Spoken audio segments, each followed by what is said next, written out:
السلام علیکم، میں ہوں ملک منور حسین کھوکھر۔ وزیر اعظم پاکستان جناب عمران خان صاحب آج ہر طرح کی کوششوں کے بعد قومی اسمبلی سے اعتماد کا ووٹ لینے میں کامیاب ہو گئے اور حکومتی حلقے اسے بڑی اہم کامیابی قرار دے رہے ہیں اور یہ کہہ رہے ہیں کہ وزیر اعظم کی پوزیشن پہلے سے زیادہ مضبوط ہو گئی ہے۔ ان کے لیے آئندہ ابھی بھی خطرات موجود ہیں یا ان کے لیے خطرات کم ہو گئے ہیں، اس پر ہم بات کریں گے۔ اور ووٹ آف کانفیڈنس کا آئینی اور اخلاقی جواز کیا تھا؟ وزیر اعظم نے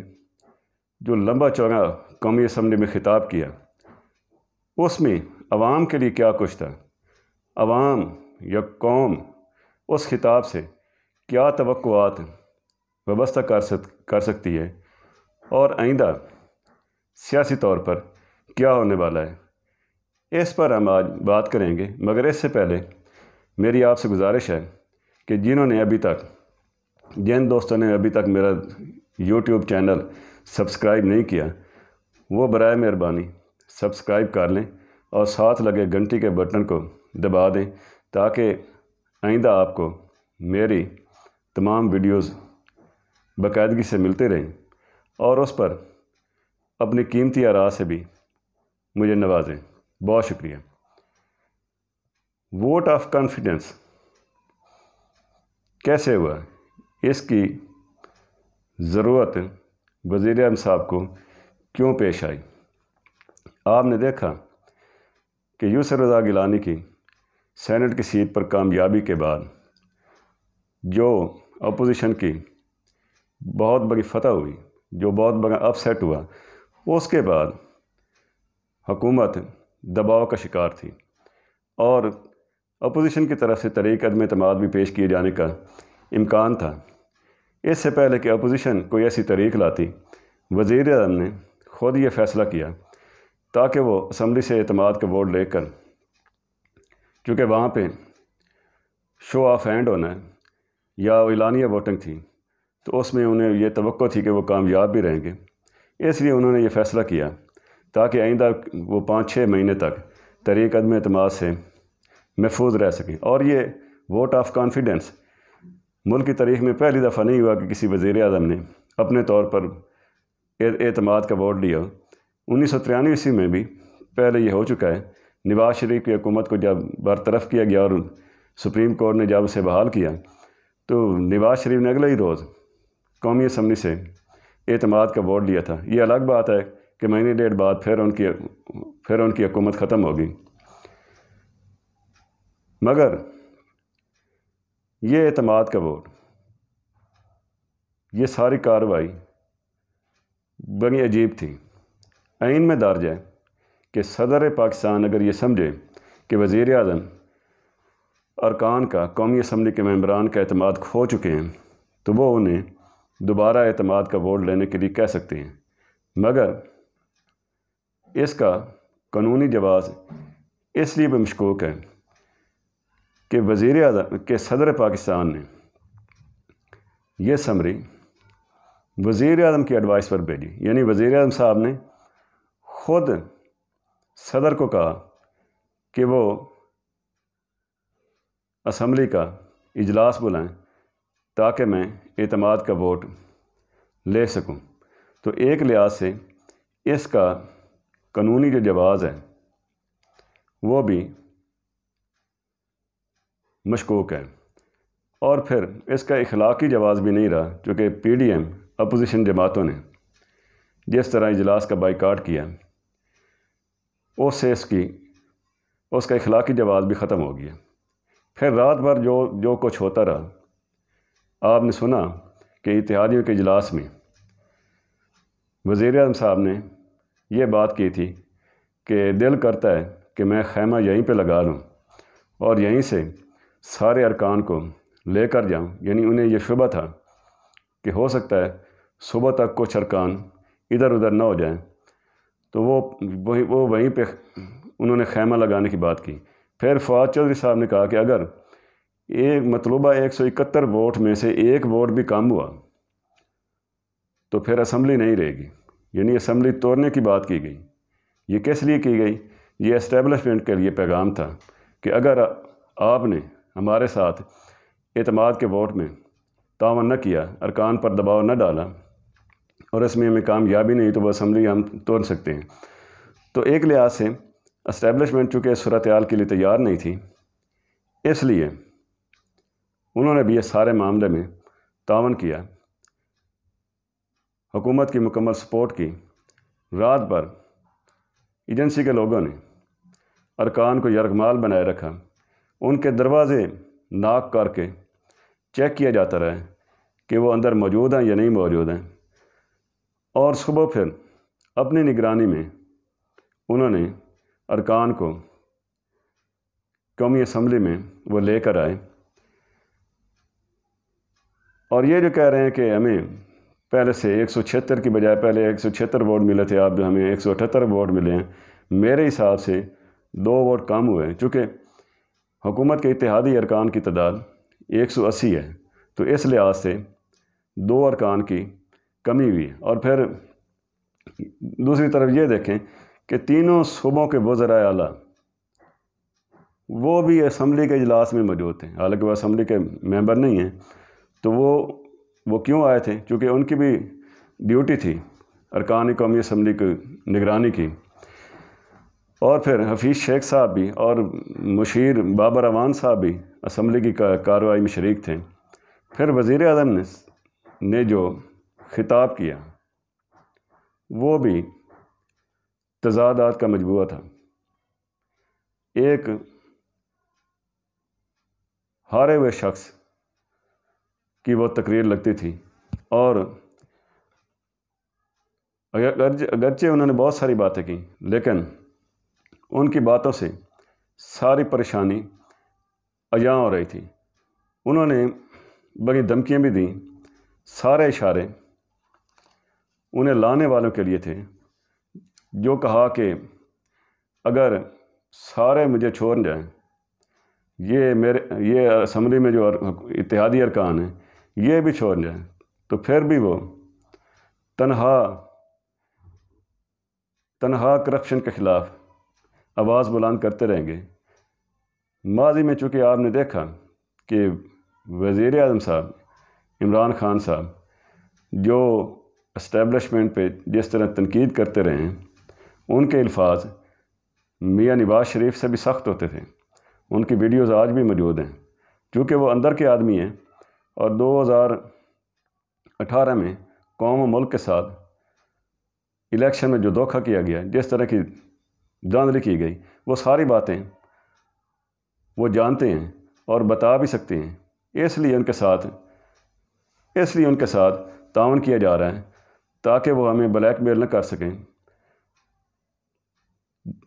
انہیں لانے والوں کا اور ان کا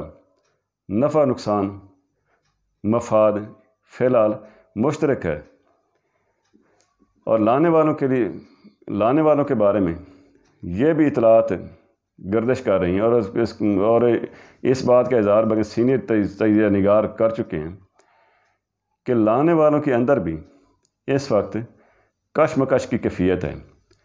لانے والوں کے نیچے جو لوگ ہیں وہ حکومت سے ناراض ہیں، وہ کہتے ہیں کہ ہمارا سیکریٹریٹ میں کوئی عمل دخل نہیں ہے، پی ٹی آئی والے ہماری بات نہیں سنتے، ہم نے عثمان بزدار کو تبدیل کرنے کے لیے کہا، وہ ہماری بات نہیں مانی گئی، کے پی کے وزیر اعلیٰ کو تبدیل کرنے کے لیے کہا، لیکن وہ ہماری بات نہیں مانی گئی۔ تو اس لیے ان کا اوپر والوں پر دباؤ ہے کہ وہ اب غیر جانبدار ہو جائیں، وہ حکومت کی سپورٹ کرنا بند کر دیں، مگر اوپر والوں کی ابھی بھی مجبوری ہے، تاکہ عمران خان اگر کو اس طرح ناراض کر دیا جائے تو وہ ان کے لیے خطرناک ہو سکتے ہیں، انہیں بدنام کر سکتے ہیں۔ تو اس لیے ابھی یہ تھوڑا بہت سیٹ اپ چل رہا ہے۔ بہرحال جو بھی ہوگا، اسٹیبلشمنٹ کے ابھی پی ڈی ایم سے اپوزیشن رہنماؤں سے مستقبل کے لیے معاملات طے ہونا باقی ہیں، اور طاقت کا توازن اس وقت بھی حقیقی طور پر ان کے پاس ہی ہے۔ مگر یہ بات طے ہے کہ جو حالات اب حکومت کے ہیں، عمران خان صاحب کی حکومت کے، ان کے لیے اب سروائیو کرنا مشکل ہو رہا ہے۔ جس طرح کا انہوں نے آج خطاب کیا، اخلاقیات کی بات کی اور اخلاقیات پہ درس دیتے رہے، مگر عملی طور پر ان کی اخلاقی جرات کا اندازہ آپ اس طرح لگا سکتے ہیں کہ پارلیمنٹ کے باہر آج جو کچھ ہوا، جس طرح لوگوں کو وہاں جمع کیا گیا اور جس طرح کی اپوزیشن رہنماؤں خصوصاً احسن اقبال، مریم اورنگزیب پر حملہ کیا گیا، اور شاید خاقان عباسی بھی وہاں پہ موجود تھے جو کہ پریس کانفرنس کر رہے تھے، جس طرح ان کے ساتھ جو سلوک کیا گیا سارا دن، کیا حکومت کو پتہ نہیں تھا؟ کل سے ٹویٹر پر یہ ٹرینڈ چل رہا تھا کہ چلو چلو ڈی چوک چلو۔ انہیں کس نے وہاں پہ بلایا تھا؟ کیا انہیں اس لیے بلایا تھا کہ حکومت کے پاس جو کہ پہلے اطلاعات ہوتی ہیں کہ پی ڈی ایم والے، اپوزیشن والے ہو سکتا ہے باہر کوئی احتجاج کریں، یا کم از کم انہیں پریس کانفرنس کی اطلاع تھی، تو کیا واقعی انہیں ان پر حملہ کرنے کے لیے بلایا گیا تھا؟ اور پھر یہ دیکھیں کہ وہ لوگ جن کی تعداد بہت زیادہ نہیں تھی، وہ لوگ ریڈ زون میں داخل ہوئے، پولیس نے نہیں روکا، وہ جو کچھ کرتے رہے، جو انہوں نے دنگا فساد کیا، جو بےہودہ حرکت کی، پولیس خاموش تماشائی بنی رہی۔ انہیں اس لیے لایا گیا تھا کہ اگر اعتماد کا ووٹ لینے میں عمران خان کامیاب نہیں ہوتے تو پھر وہ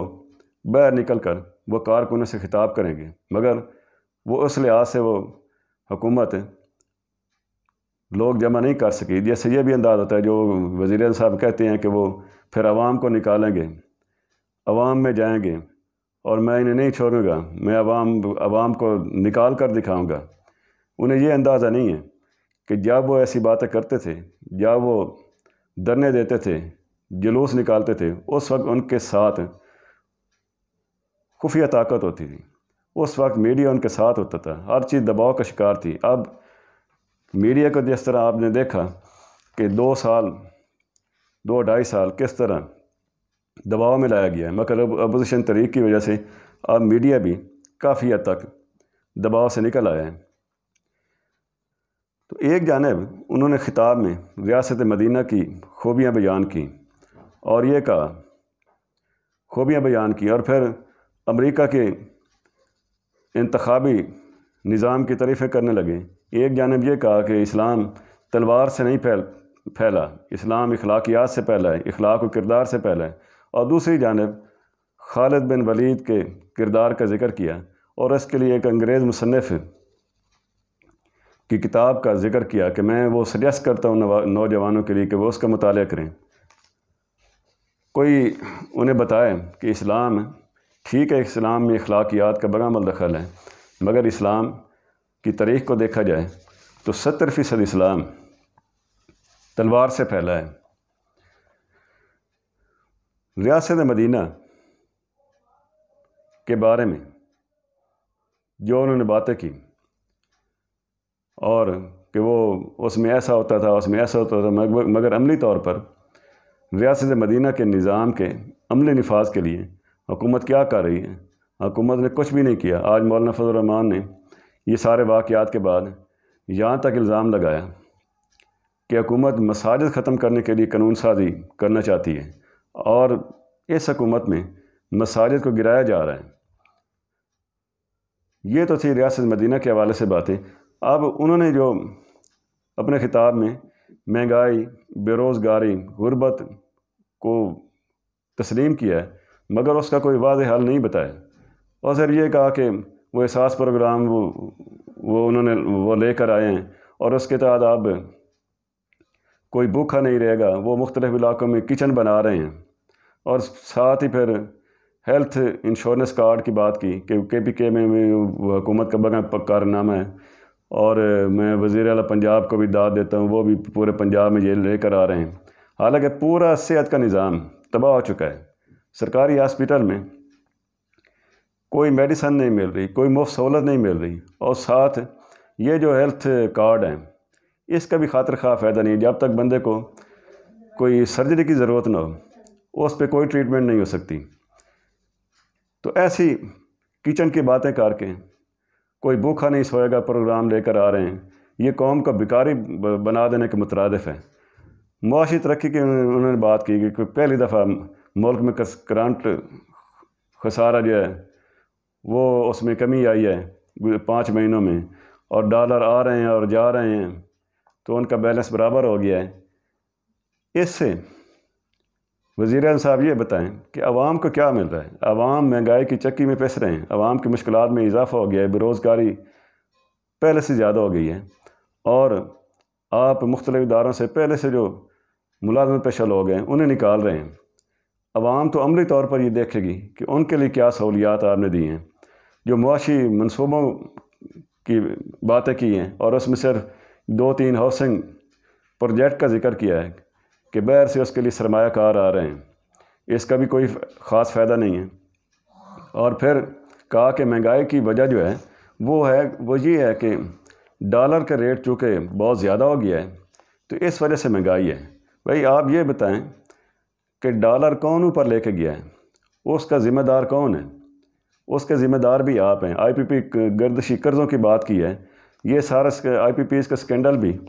اخبارات میں چھپ رہا ہے۔ عوام کو سستی بجلی دینے کا چکر دے کر آئی پی پیز کو، چونکہ ان کے بعض نمائندے وزیر اعظم کے ارد گرد موجود ہیں، انہیں نوازا جا رہا ہے، اور سابقہ حکمرانوں کو گردشی قرضوں کا نام دے کر بدنام کیا جا رہا ہے۔ گردشی قرضے زیادہ کیوں ہیں؟ یہ جو آپ نے تیل کی قیمتیں بنائی ہیں، گیس مہنگی ہوئی ہے، اور یہ توانائی جو پاور پلانٹس میں استعمال ہوتی ہے، اور اگر پاور پلانٹس بند بھی ہوں تو حکومت معاہدوں کے تحت یہ پابند ہے کہ وہ انہیں فیول چارجز دینے کی پابند ہے۔ تو اب چور بازاری کے ذریعے ہم جو ہے